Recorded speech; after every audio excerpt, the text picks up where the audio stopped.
Shaken baby syndrome, or SBS, is a term used to describe a constellation of injuries and the mechanism of abuse that causes these injuries.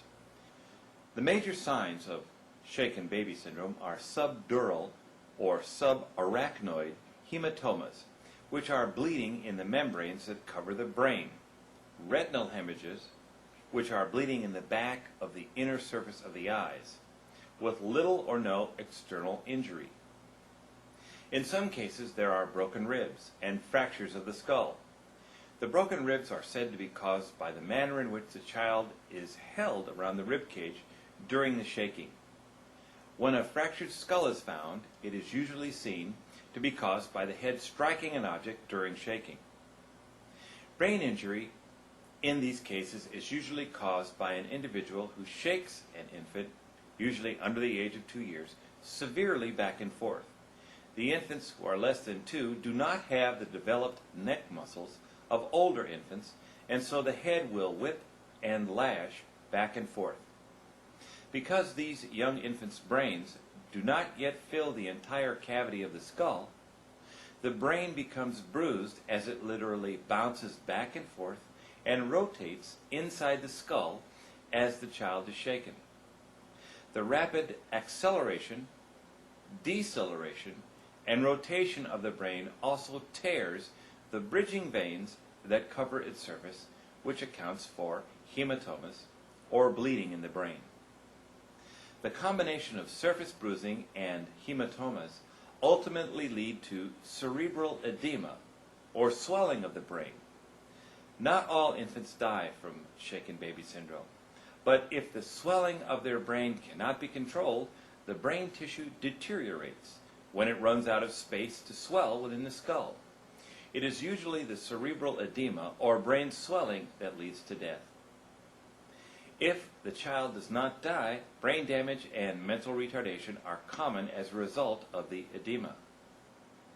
The original medical research article on SBS was written by Dr. John Caffey, and it was entitled "The Whiplash Shaken Infant Syndrome, Manual Shaking by the Extremities with Whiplash-Induced Intracranial and Interocular Bleeding Linked with Residual Permanent Brain Damage and Mental Retardation." There are rarely witnesses to abusive shaking. Therefore, the case is usually a matter of attempting to recreate what occurred by using mechanical descriptions and analysis of the injuries. As you can imagine, these cases turn into a battle of the experts. The opinions of these professionals can be contradictory because no one has sufficient scientific data in this area. It is not possible or ethical to create a controlled study that measures the effects of shaking on a real infant's brain. Unfortunately, opinions are sometimes based on personal bias when there is little or no scientific information available. This is the case with many child advocacy experts. Child advocacy experts claim that SBS injuries can never be caused by a fall.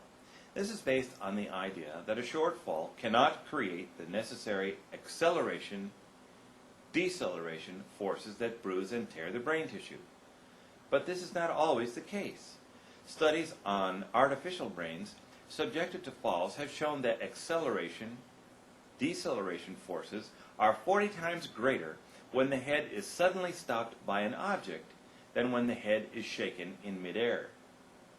Governmental statistical reviews of children who have suffered short-distance falls show skull fractures, subdural hematomas, and subarachnoid hematomas.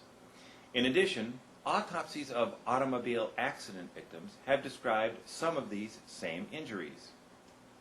This empirical research demonstrates that it is possible for the brain to be damaged by an accidental fall or sudden accidental impact. This is why, when a parent claims that an accident occurred, the defense attorney must place into evidence research data showing that the injuries that the child sustained could have been sustained by an accident. One of the serious problems with SBS is that researchers have not actually seen a child being shaken, and then done an autopsy to show or measure the injuries. Without scientific studies to guide the cross-examination of child advocacy experts, SBS is open to exaggerated claims about how violent the shaking must be in order to cause the injuries in any given case. Descriptions from the child advocacy experts of a child having to fall from a third-story window or having to be slammed against the wall while being swung by the feet to sustain the alleged injuries have enormous emotional impact on a jury. Moreover, these unsubstantiated and unscientific stories interfere with the jury's fair determination as to whether or not the injury was an accident caused by another caretaker, or whether or not the defendant is guilty of manslaughter, second-degree murder, or first-degree murder. In shaken baby syndrome cases, a mother or a female babysitter is just as likely to be charged with child abuse or murder as is the husband or male babysitter.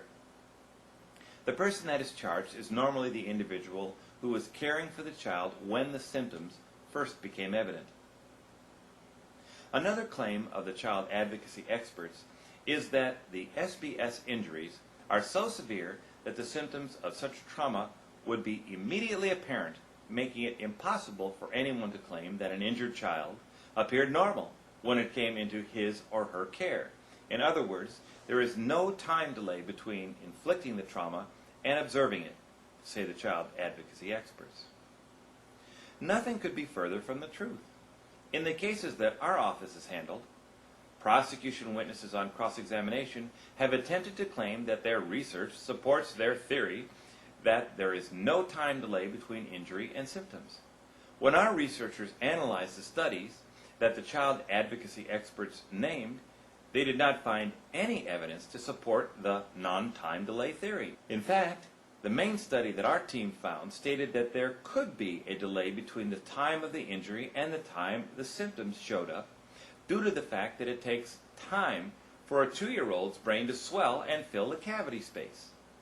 Yet, a number of child advocacy experts continue to make these unsubstantiated claims despite the lack of any scientific evidence to support their opinions. Our researchers have found numerous studies that strongly support a delay between injury and symptoms, and not minutes, but many hours in some cases. And if there can be a delay of numerous hours between the time of injury and the time of symptoms, then it is also possible that several people could have been involved in caring for the child. Therefore, there are other people who should be investigated, not just the individual who was with the child at the times the symptoms first appeared, in order to determine how and when the child sustained such life-threatening physical trauma. A shaken baby syndrome case is extremely difficult to prepare and present to a jury. The cost for the necessary experts is staggering, mostly because the evidence relies on medical expert testimony and medical research papers. The most serious problems, however, are 1. Is insufficient research, and 2. The inaccessibility of supporting research. First, one simply cannot shake a baby in a lab with monitors on the baby to see what damage is done to the brain and body. Secondly, supporting studies are not only difficult to find, but sometimes are written in other languages. These two factors enable the child advocacy experts to substitute their judgment and their own personal or political beliefs for facts. Even the educated public is not familiar with head trauma studies or the complexities of shaken baby syndrome. Therefore, the role of the defense team is to teach the jury the difference between scientific research and the opinions of an advocate.